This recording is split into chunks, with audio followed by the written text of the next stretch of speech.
Informativa, como já sabe, às quartas-feiras, temos aqui os deputados das três bancadas parlamentares que fazem análise de alguns temas do dia. Hoje vamos mesmo começar com um dos assuntos que marcaram a semana, que tem que ver com esta aquisição por parte do Governo de 45 viaturas de luxo que custaram, portanto, perto de 120 milhões de meticais. Estou aqui então com os deputados Silvério Ronguana, Alfredo Magomice e também Emílio Benjamin Xavier. Boa noite, obrigada por estarem aqui. Eu vou começar mesmo por si, Dr. Silvério Ronguana. Gostava então que analisasse esta nova aquisição de 45 viaturas por parte do Governo. Diga-se viaturas de luxo, não é? Em tempos de crise, mas antes mesmo tenho a indicação que temos já pronta a reportagem que fala então deste assunto. Vamos ver e voltamos então para a análise dos nossos convidados. Os anúncios das novas aquisições do Governo cobrem quase uma página do Jornal Notícias da edição desta terça-feira. Através da Direção Nacional do Património do Estado, o Governo está a comprar 45 viaturas de luxo, cujos preços variam de 1.350.000 a pouco mais de 11 milhões de meticais por unidade. Em 3 ajustes diretos, o Governo encomendou um Mercedes-Benz, modelo S500, no valor de 11.429.000, o Mercedes-Benz, modelo S400, ao preço de 10.754.000 e um Toyota Land Cruiser 200 VX Station de 8 lugares, com o custo de 10.745.000 meticais. As outras 42 viaturas estão a ser compradas através de concursos públicos. No primeiro lote, o Governo requisitou 20 Mercedes-Benz, modelo C180, e vai pagar 2.290.000 meticais por cada um. No terceiro lote, são 10 Ford, modelo Ranger 3.2, cabine dupla, ao preço de 1.978.000 meticais cada, mais um do modelo Wildtrak 3.2, cabine dupla, que custa 2.277.000 meticais.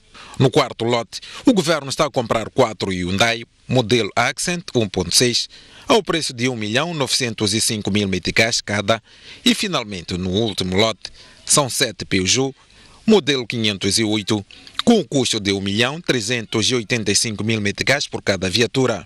Este é o preço mais baixo.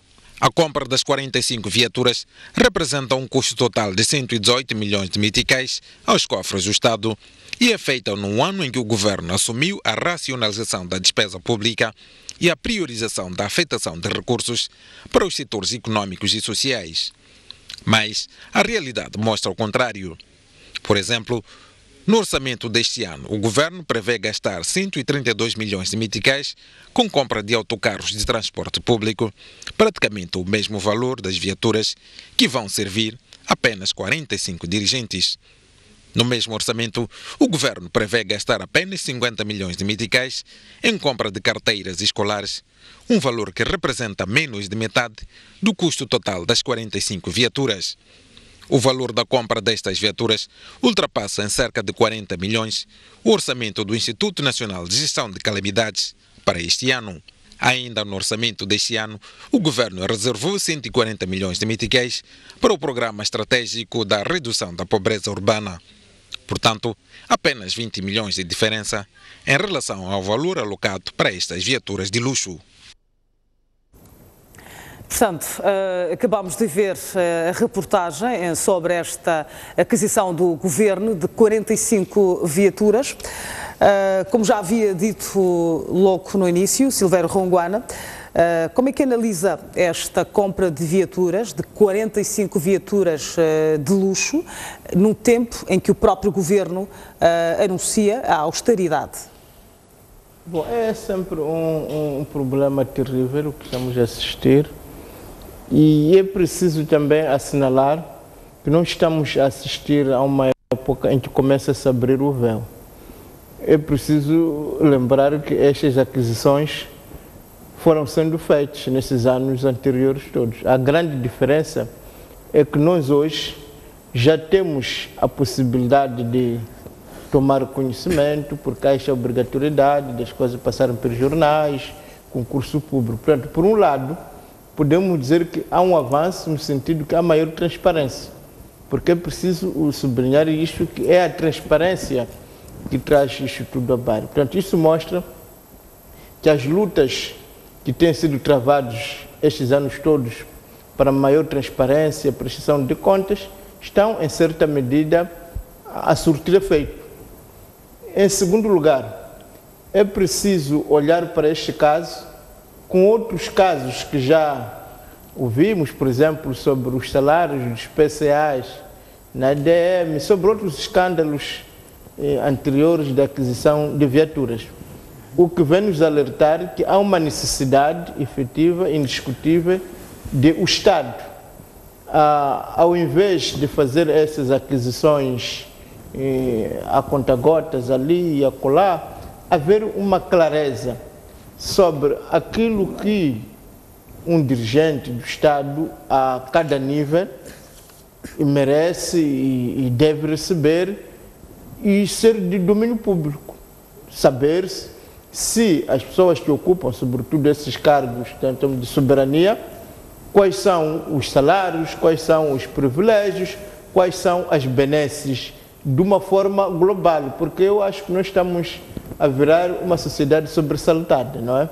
Porque ontem, viatura, não sei para que dirigente, ficamos todos, afinal, amanhã, afinal, aquele PSA recebe 1 milhão de euros, afinal, hoje é o ministro. Então, eu penso que isto até pode criar uma neurose na sociedade moçambicana. É importante, então, a declaração de rendimento dos dirigentes? E haver previsibilidade, não é? Portanto, haver o tal documento único que escalona os dirigentes, não é? Que coloca, haver uma pirâmide clara, não é?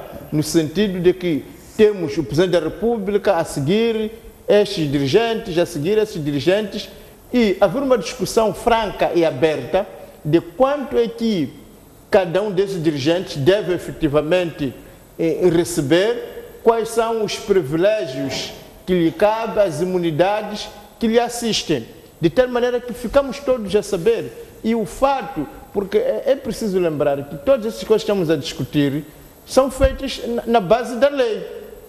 Então, um dos grandes problemas até é a própria lei, porque se nós nos lembrarmos dos salários da ADM, foi dito que não. Os pessoas disseram que não, nós não marcamos nos salários, quem marca é o governo. E isto está no Boletim da República. E isto também, se nós perguntarmos, não, isto aqui está previsto no artigo X.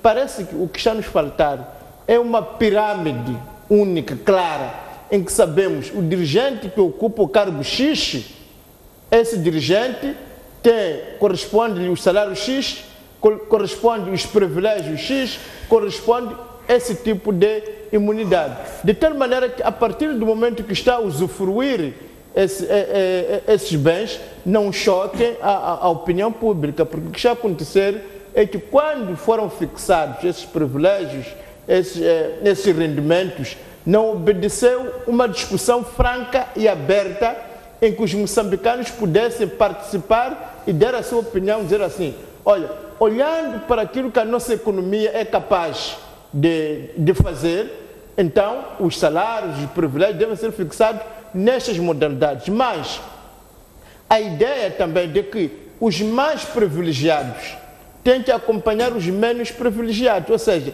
devia haver uma correlação clara entre o salário máximo e o salário mínimo. Se numa empresa, dizemos, estamos a pagar, por exemplo, ao dirigente superior tanto, então que ficasse claro que o salário mínimo nesta empresa é 10%, é 20%, é 1%. Ou seja, não deve haver uma diferença abismal entre um fosso... Cresce todo. E, sobretudo, olhando os piores colocados. Nós devemos fazer as leis de tal maneira que, quando o dirigente sobe 2 escadas, a pessoa pior colocada subisse 4. Meia escada. Portanto, não, subisse 4. Se o dirigente sobe 2, ele devia subir 4. porque o objetivo não é enriquecer uns e empobrecer outros.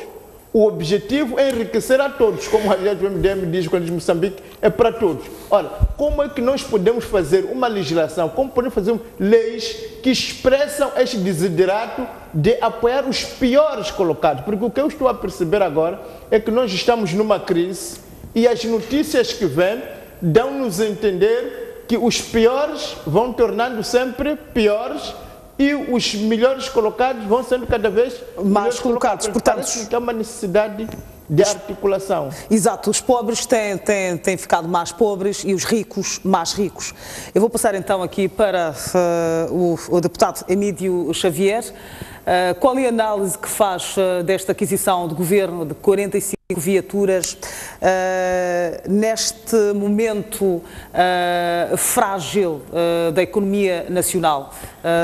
Na sua opinião, acha justo que estes 45 dirigentes, aliás, que estes dirigentes usufruam então deste luxo em tempos de crise?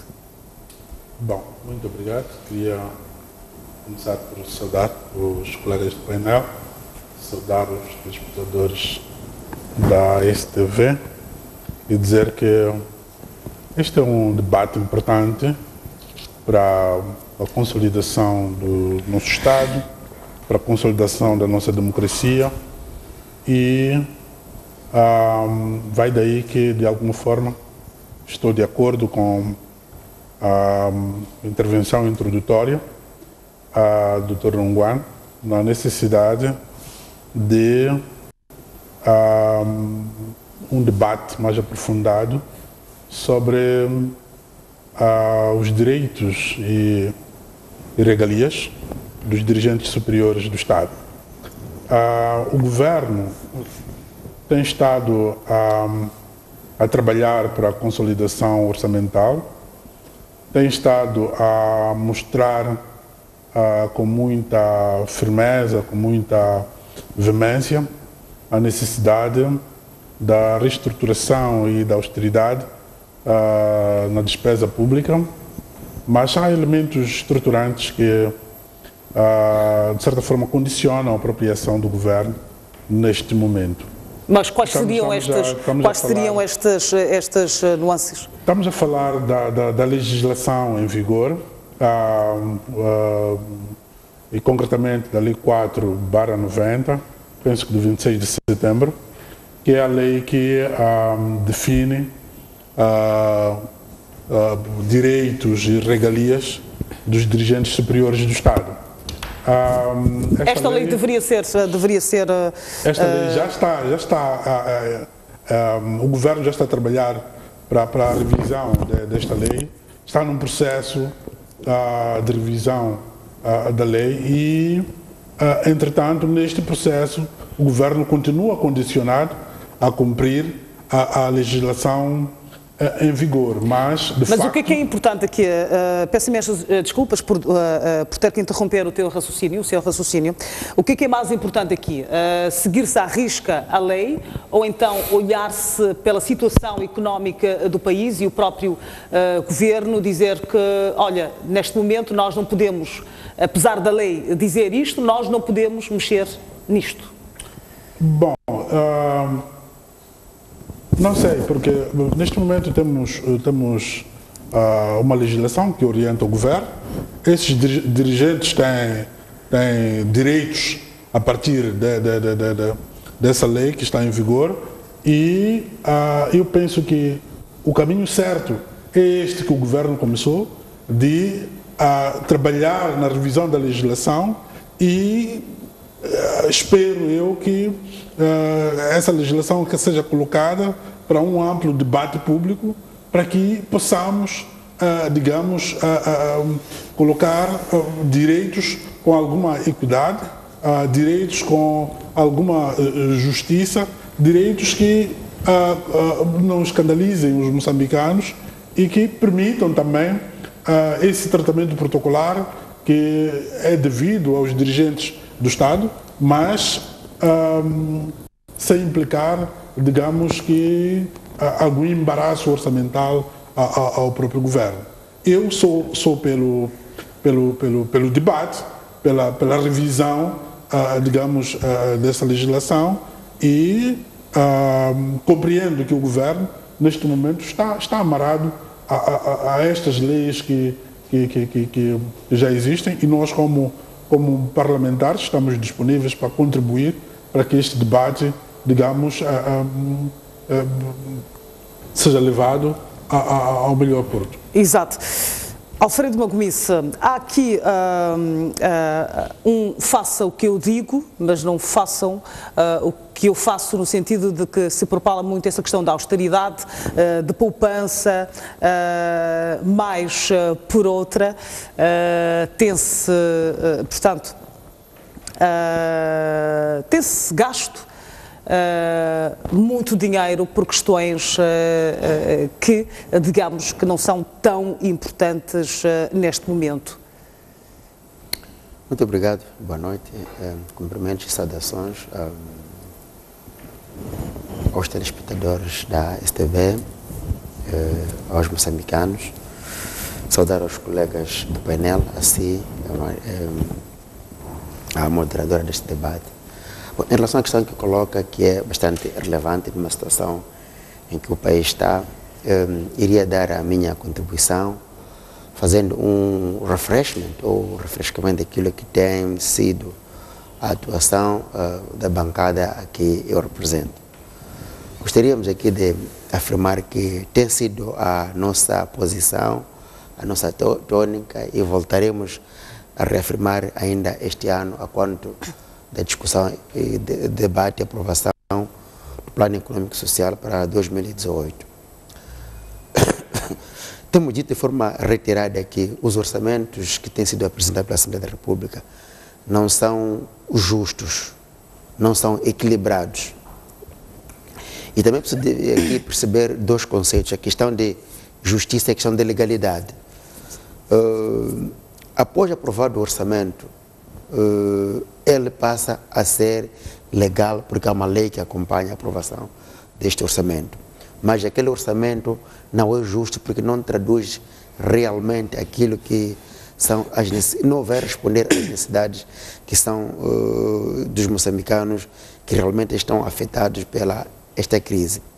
Por outro lado, queríamos lembrar aos telespectadores, aos moçambicanos, que tanto em 2015 como em 2016 e ainda este ano, a bancada parlamentar de Renamo reprovou os orçamentos sucessivos do Estado e este ano reprovamos também o relatório de contas do ano de 2015, que parece-me que está em referência a estes gastos exorbitantes. Portanto, é lamentável e, sobretudo, não é encorajador para um partido, para um governo que sabe a situação em que está e sabe muito bem, ainda no ano passado, reveu em baixa a questão do crescimento econômico para que haja uma ostentação tão grande como essa e numa situação em que o país está de rastros. Aliás, temos vindo a ouvir e ouvimos as declarações do governador do Banco de Moçambique, em que diz que temos que esperar momentos piores e, ao mesmo tempo, os altos dirigentes têm coragem de tirar do erário público valores tão exorbitantes como este. Como eu disse antes, do ponto de vista legal é uma coisa, mas do ponto de vista de justiça, portanto, isto traduz-se numa verdadeira negação aos valores mais elementares daquilo que é austeridade, daquilo que é pensar nos moçambicanos. Ora, vejamos, estamos hoje em situação em que há postos ou há unidades sanitárias que não têm medicamentos básicos e, sobretudo, há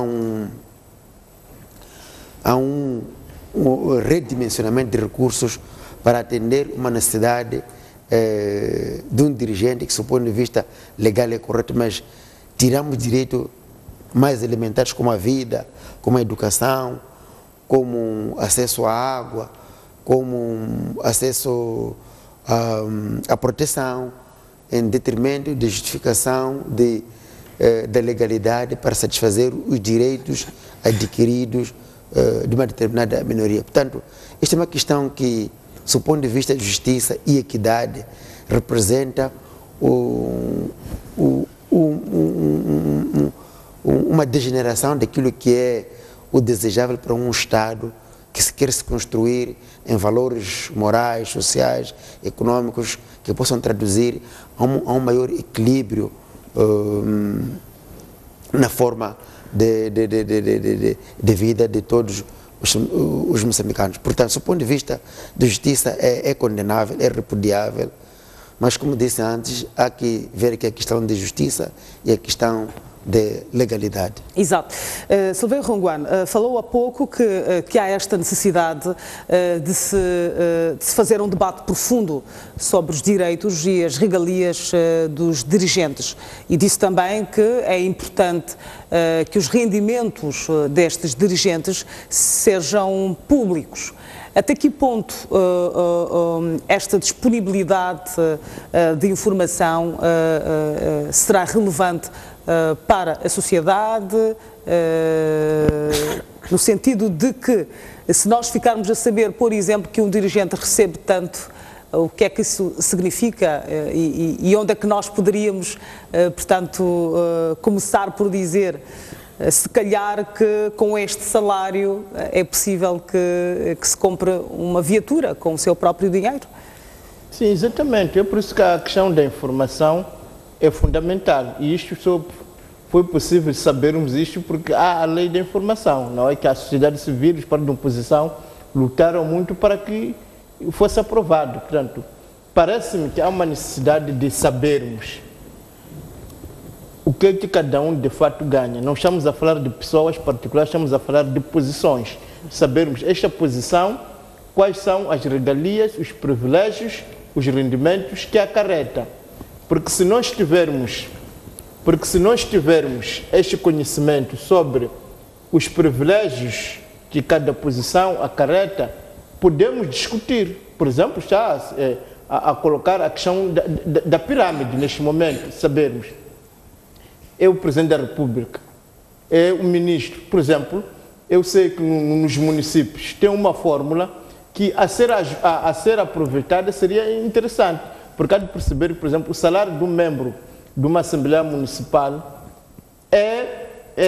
portanto, é calculada na base da percentagem do salário do Presidente do município.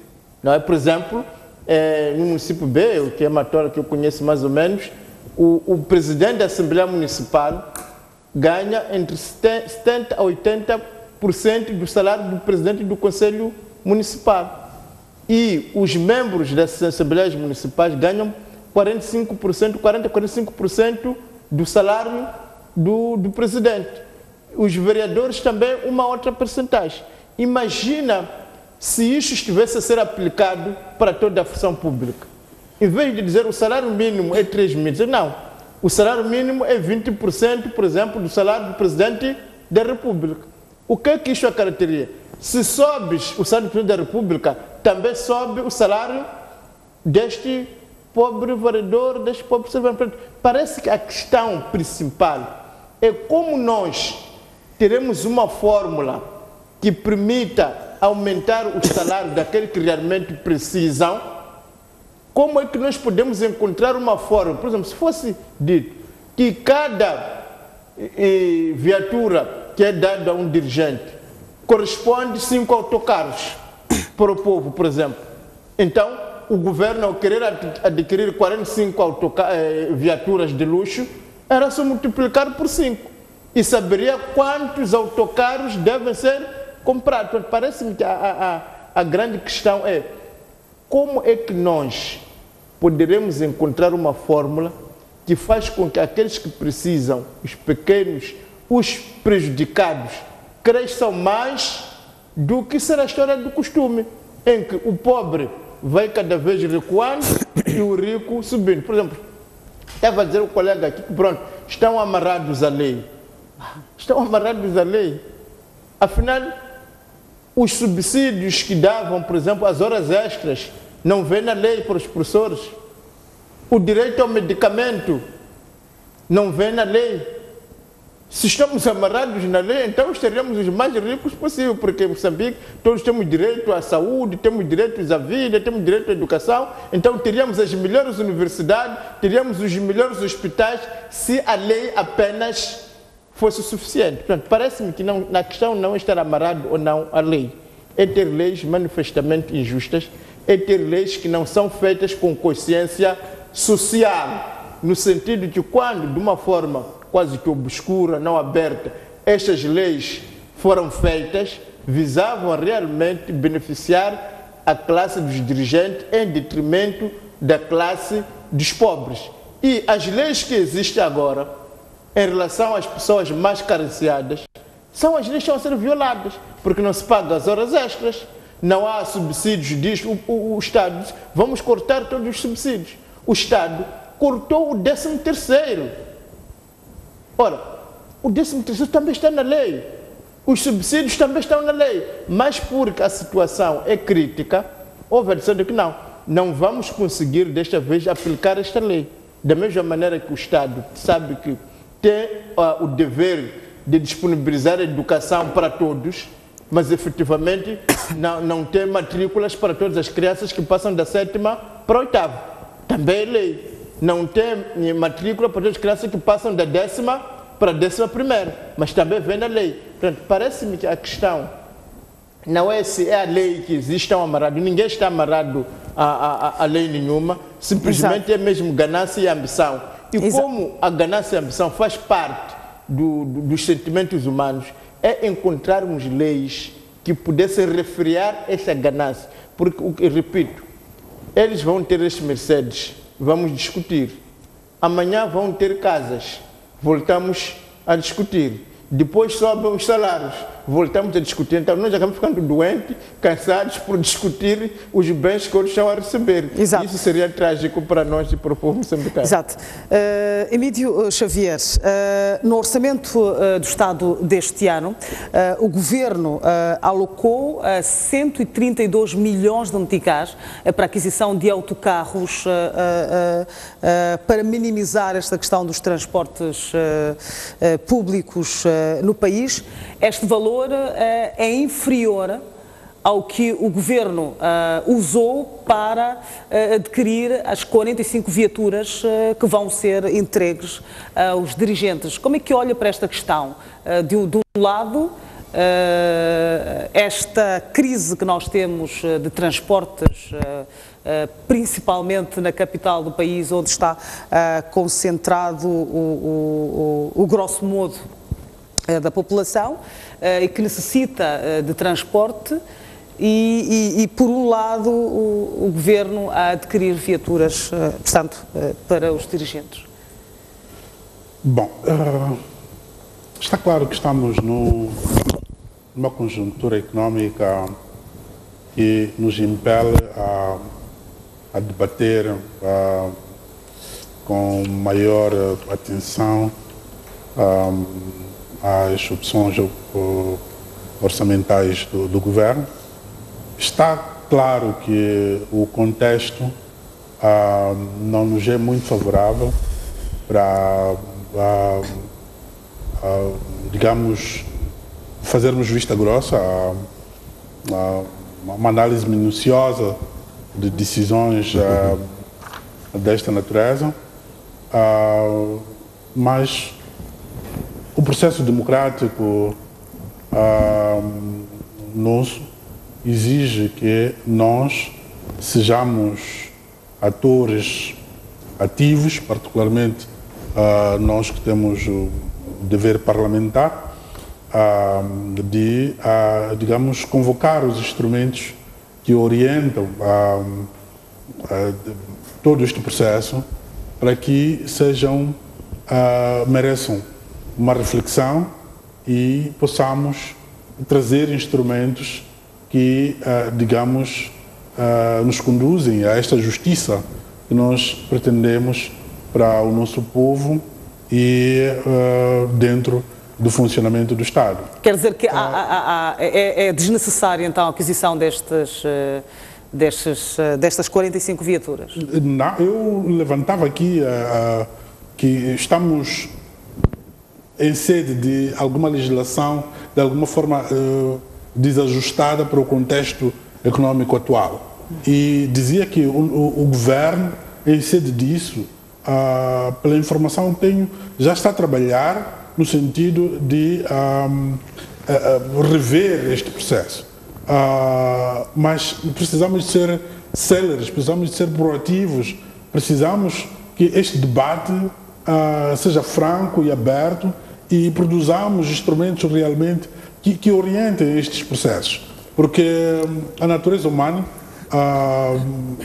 está eivada de diferentes dinâmicas e não podemos descurar que só uma legislação clara e que, digamos, satisfaz a todos pode conduzir melhor este processo.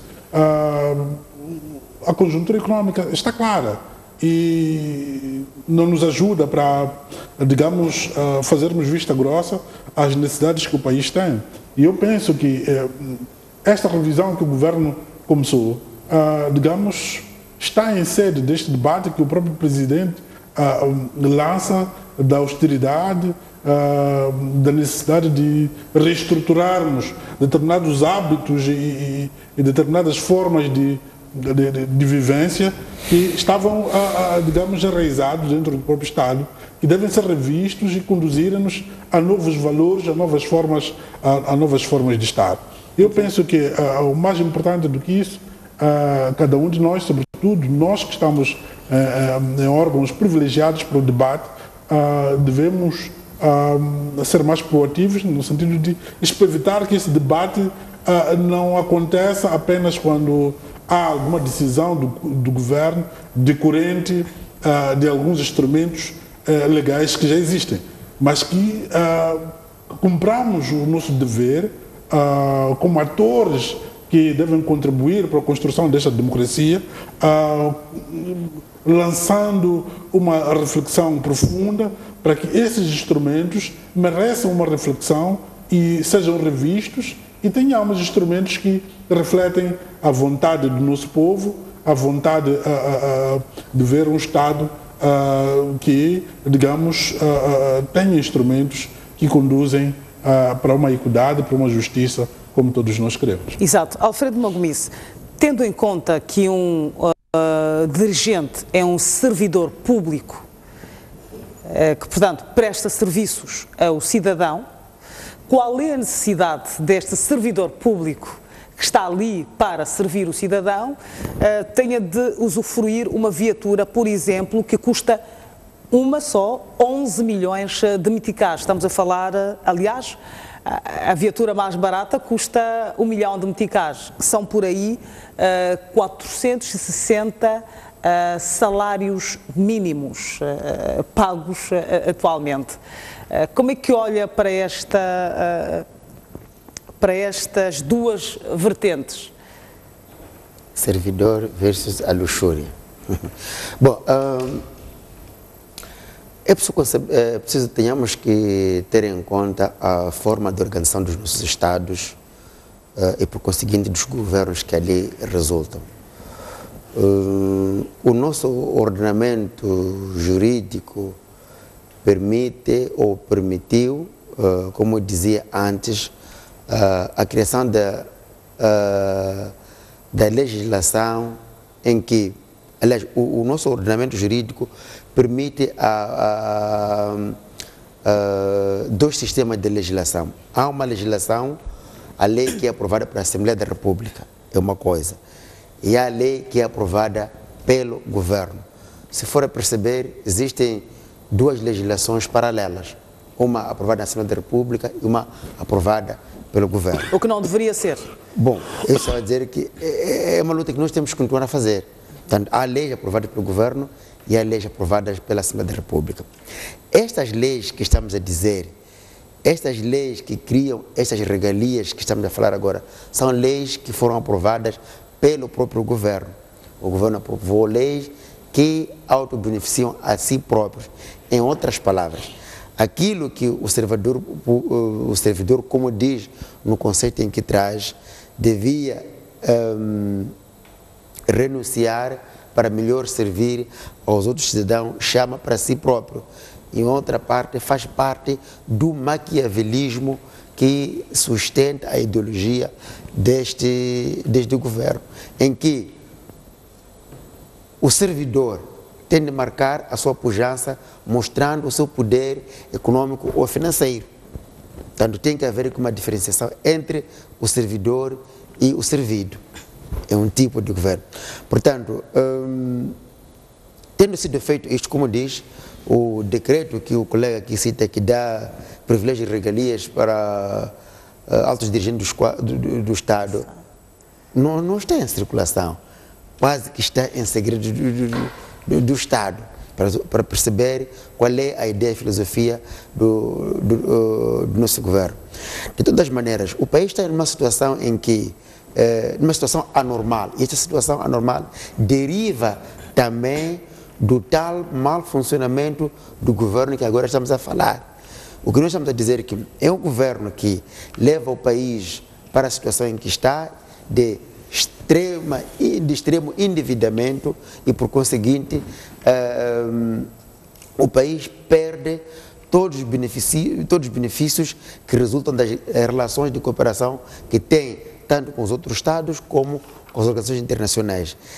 E por via disso volta ainda a sugar o pouco que resulta dos impostos que são cobrados internamente. Portanto, o que fica claro é que estamos perante a um governo que, na verdade, a ideia não é servir, a ideia é tomar a posição para ser servido, sugando cada vez mais o já paupérrimo cidadão. Como eu disse antes, isto resulta da legislação que o próprio governo provou. Portanto, o que a EDM fez, ou os dirigentes da EDM fizeram, provaram o seu próprio salário, é normal, porque é assim como o sistema faz.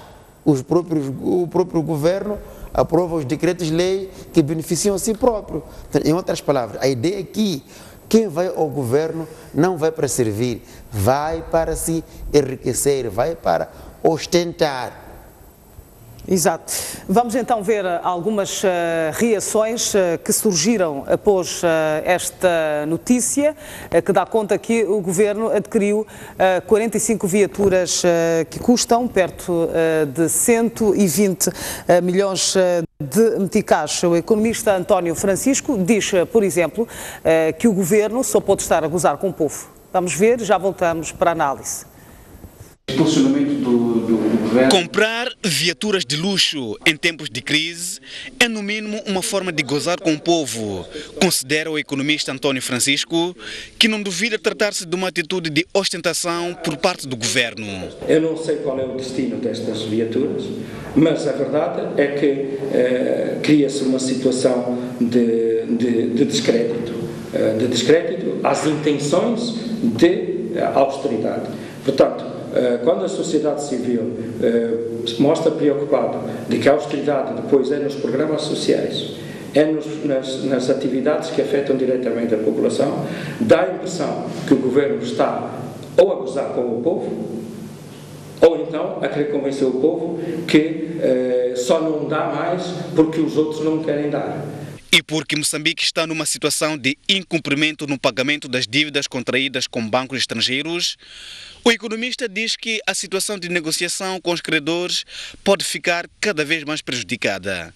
Se você, por exemplo, pede dinheiro a alguém e logo a seguir vai jantar, vai fazer uma festa e depois chega o momento de pagar e a pessoa diz, não tenho dinheiro, porque não tenho dificuldades, mas tu fizeste uma festa ontem, tu compraste um carro novo. E a pessoa não vai entender como é que tu não pagas a dívida. Isto acontece com os Estados. Eu acho que isto vai contribuir para o descrédito em que Moçambique caiu e ainda hoje, se não me engano, hoje ou ontem, apareceu uma nova agência de rating a colocar Moçambique na situação de incumprimento seletivo. Este é o segundo escândalo este ano, depois da aquisição de 18 viaturas Mercedes-Benz para os membros da Comissão Permanente da Assembleia da República. Exato. Vimos então esta reportagem que dá conta que, segundo o economista António Francisco, que este não é o momento ideal para a aquisição destas viaturas de luxo para alguns dirigentes do país.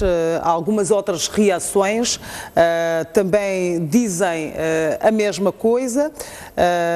Portanto, uns dizem também que esta aquisição é inoportuna porque faltam serviços sociais básicos no país, temos a falta de transportes públicos no país, a questão da saúde que é precária, a educação também que é precária, que é necessário então que o Governo tome atenção para estas questões básicas para o desenvolvimento do país. Vamos então aqui analisar a última questão. Que lições esta situação traz para o país, traz para os dirigentes, traz para os moçambicanos? Bom, como já fui dizendo, lições, eu penso que uma das lições é que este processo chama a atenção ao Governo, a necessidade de celeridade neste processo de revisão dos instrumentos normativos sobre aquilo que o meu colega chamava de pirâmide. Todo este processo de direitos e regalias dos dirigentes superiores do Estado, este processo que o Governo começou, precisa de ser célere e urgente para que encontremos uma forma que nos assegure equidade nas decisões dos gestores públicos em processos desta natureza. Sentimos uma enorme vontade política expressa por parte do chefe de Estado, nos comandos orientadores do Governo e dos servidores públicos. Desta última reunião que teve com os servidores públicos é espelho disso, na necessidade de uma nova disciplina, uma disciplina de racionalização das despesas públicas, mas isto nos mostra que o discurso político deve ser acompanhado por novas regras do funcionamento do Estado para permitir que tenhamos uma outra visão assente em normas concretas que possam disciplinar o funcionamento do Estado. Exato. Silveira Runguana, o que dizer então da sociedade civil face a esta situação? Eu penso que nós não devemos continuar nesta situação de sobressaltados. Tem de fato ser feita a pirâmide, isso é essencial, e que fixe de uma vez por todas quais são os privilégios, as regalias, os salários que competem a cada dirigente de acordo com o seu estatuto. O segundo ponto é que estas regras têm de ser feitas de tal maneira que beneficiem os piores colocados, mesmo na ideia que é deixada por John Rawls, não é? No sentido que se, por exemplo, fizéssemos uma lei que dissesse quando o salário do dirigente sobe 10%, automaticamente o salário dos que não são dirigentes devia subir 20%.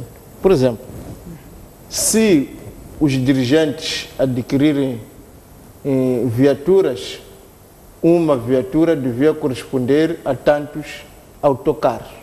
Então, se nós conseguirmos fazermos estas leis em que a subida de quem está à frente provoca uma maior subida de quem está atrás, eu penso que conseguiríamos resolver estes problemas. O que tem acontecido é que uma coisa é o salário dos dirigentes, outra dos pobres, não tem uma conexão entre si. E falta no Estado este desiderato de promover os piores colocados. Porque é preciso lembrar que o fosso entre dirigentes e não dirigentes está cada vez mais a alargar-se. e que quando se pensou na própria ideia de que estamos num momento de crise, afetou-se mais os piores colocados. São os piores colocados que não tiveram acesso ao 13º, são os piores colocados que deixaram de ter subsídios, são os piores colocados que deixaram de receber horas extras, são os piores colocados cujo salário subiu apenas 500 meticais. 500 meticais para quem ganha 10 mil ou ganha 20 mil é quase nada. E ao contrário, aqui se trata de atribuir viaturas para pessoas que já têm viatura, porque como sabemos, nunca ouvimos dizer que há um ministro que não tenha viaturas. E as viaturas que os ministros têm são já Mercedes. Ou seja, é der Mercedes, aqui tem mais Mercedes. E até não tem problema, se calhar, de não terem onde estacionar estes carros.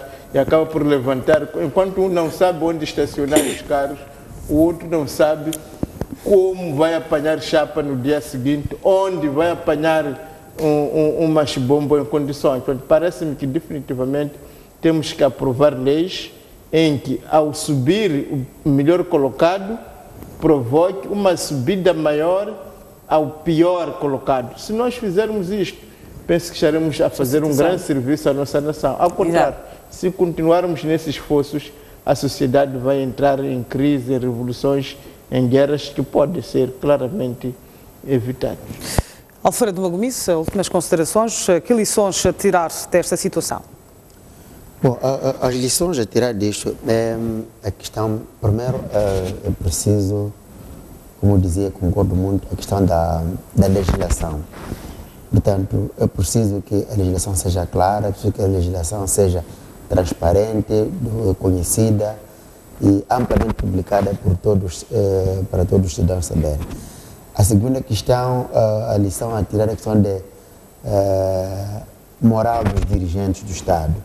Eu acho que é importante que saibamos fazer sacrifícios ou apelarmos ao sacrifício, mas também fazer sacrifício, porque, sinceramente, é inconcebível que num tempo como este, em que mesmo que a nível da cidade de Maputo, vai para Zemacamo, vai para Mavalane, vai para Lavela, não vai encontrar os fármacos básicos. E em contrapartida é possível desembolsar valores exorbitantes como este para comprar carros, viaturas, para quem já tem viaturas. Concordo muito bem com o colega. Estas viaturas é para pessoas que já têm viaturas. O que eles querem apenas é vencer o seu direito ou adquirir uma viatura nova. Já tem viaturas altamente confortáveis. Portanto, isto remete-nos para uma sociedade em que não há os dirigentes falam de moralização e eles não têm moral. Aliás, um dirigente tem esta vantagem de poder importar viaturas sem pagar os direitos aduaneiros, diferentemente de... Aí a coisa está bem mais facilitada. Há duas coisas. Estas viaturas não são viaturas para fins pessoais, são viaturas para trabalho. Exatamente. Porque esta viatura é aquela viatura que vai buscá-lo para as 7h30 estar no gabinete. Cessar as funções, o outro passa, portanto... Exatamente. Mas estas pessoas já têm viaturas. Já andam em viaturas de alta cilindrada. Mercedes altamente confortáveis. Portanto, é uma coisa dispensável. Aliás, até podiam comprar novas viaturas. Podiam comprar Corollas, podiam comprar Nissan Sentra, que também não é demais, é um carro que assim podiam fazer, se é que é um tempo de sacrifício. Não se apela a sacrifício para o professor, que não pode ter dinheiro das horas extras, não se apelar para o enfermeiro, para o médico que tem de dobrar os turnos, e em contrapartida importa-se ou compra-se viaturas 11 milhões para uma viatura. Exato. Qual é a diferença então entre um dirigente e um cidadão comum que compra uma viatura e que usa a sua própria viatura, paga o combustível para ir trabalhar, sim, e um dirigente que já recebe confortavelmente e que também tem essa possibilidade de comprar a sua viatura e ir trabalhar com a sua própria viatura?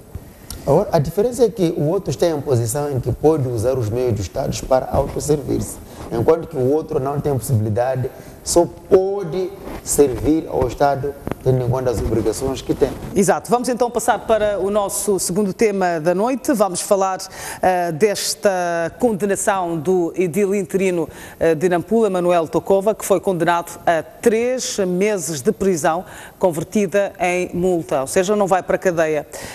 Silveira Ronguane, como é que olha para esta decisão do Tribunal em condenar o edil interino por desobediência? Bom, eu penso que na posição que me encontro como deputado é difícil comentar sentenças por um respeito de divisão de poderes, não é? Este é o primeiro aspecto. O segundo aspecto é que me parece que o que estava em causa era que ele não devia nomear vereadores.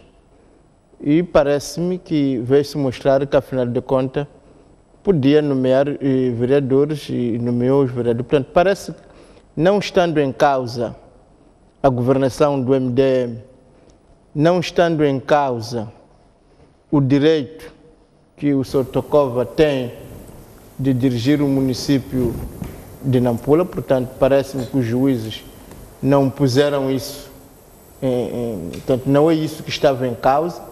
Ele tinha, de fato, o direito de nomear novos vereadores, nomeou, tem o direito de governar Nampula em virtude de ser presidente da Assembleia Municipal, e isso não estava em causa.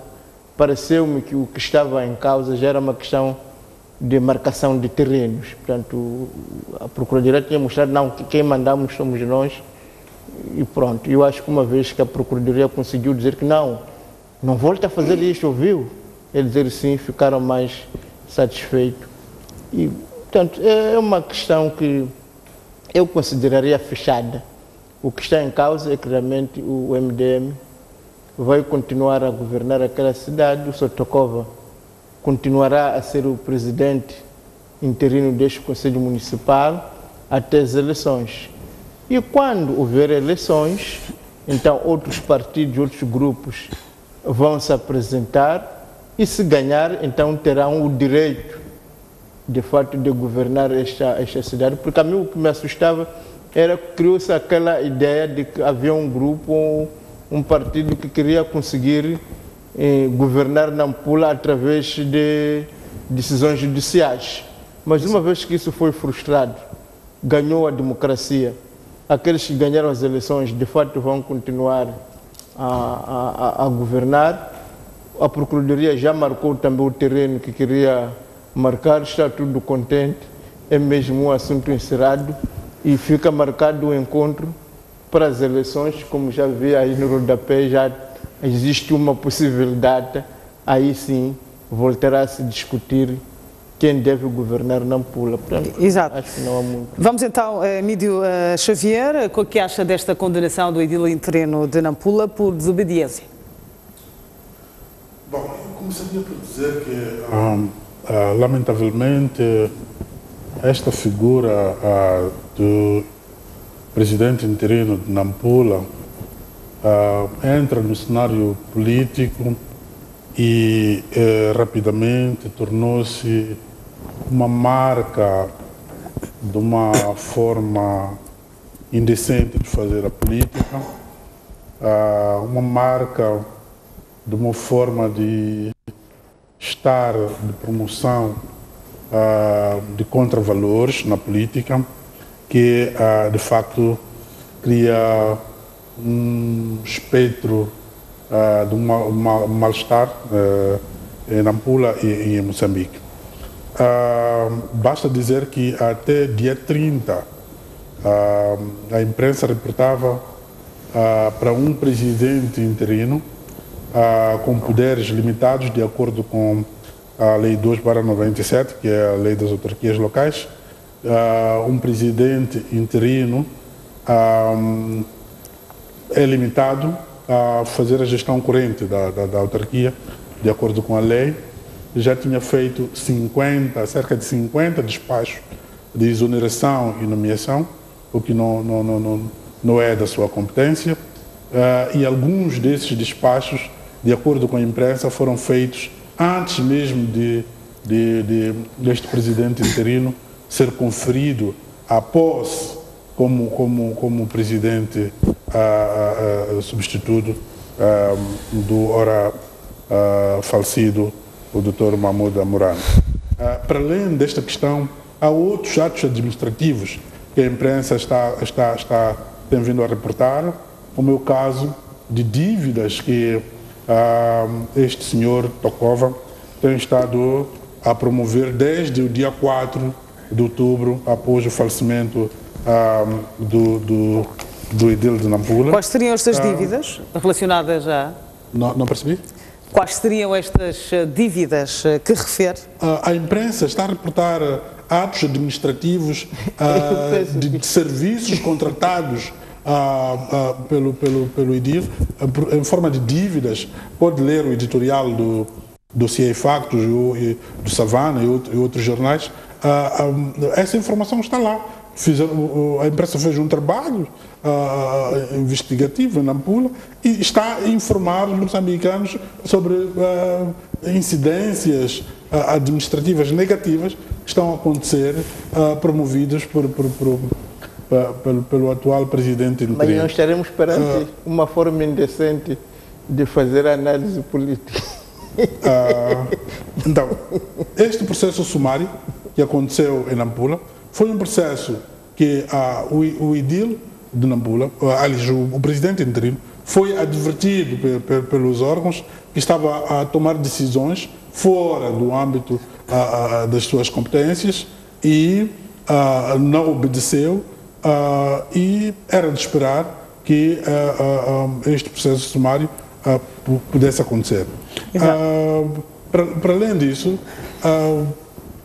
a situação, o ambiente levantado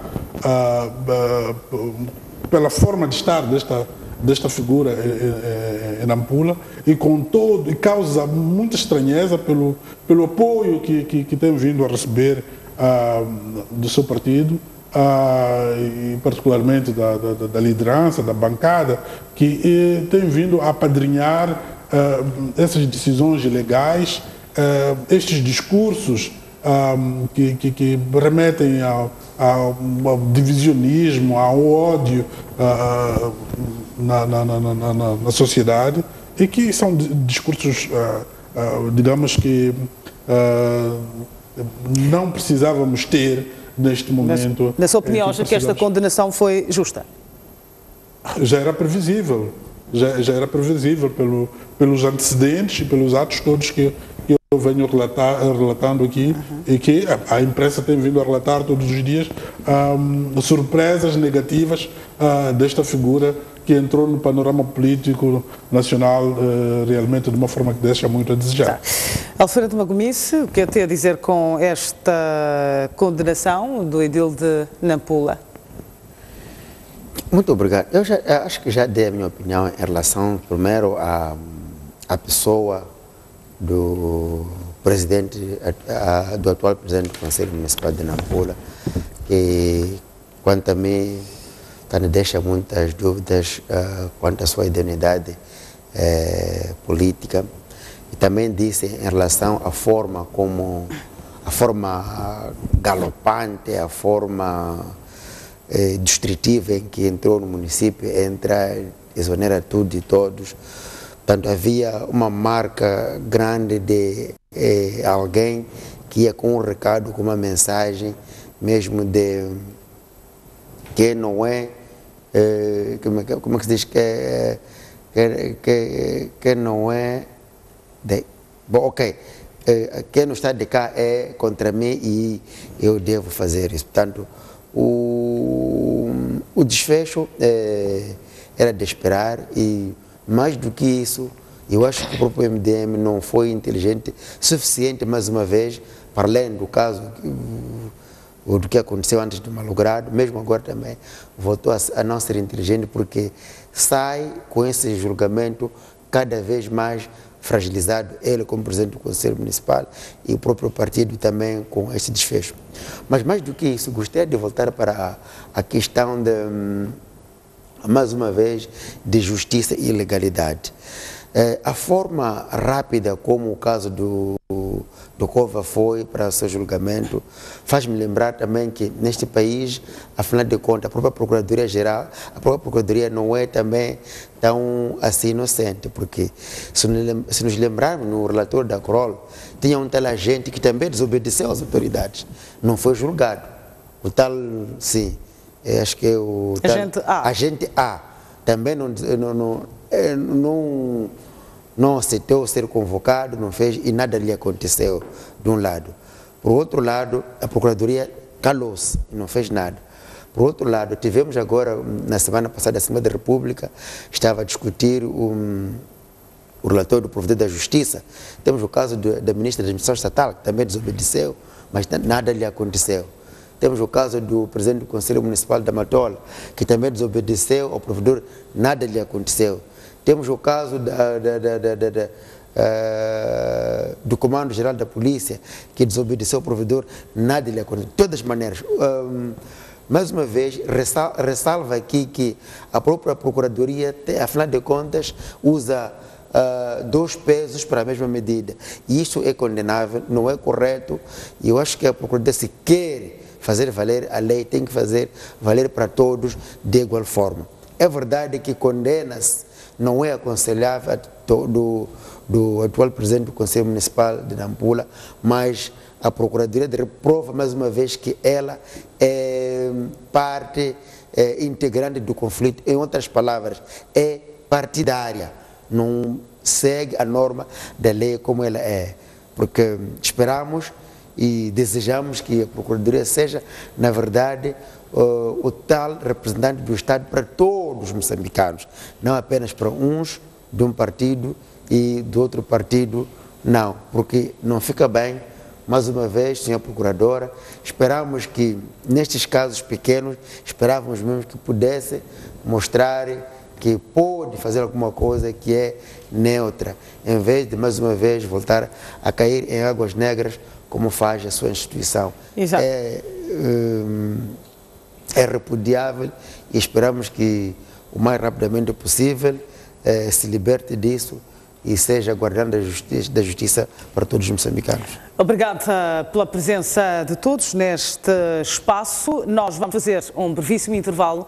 Já voltamos para a atualização das notícias. Até já.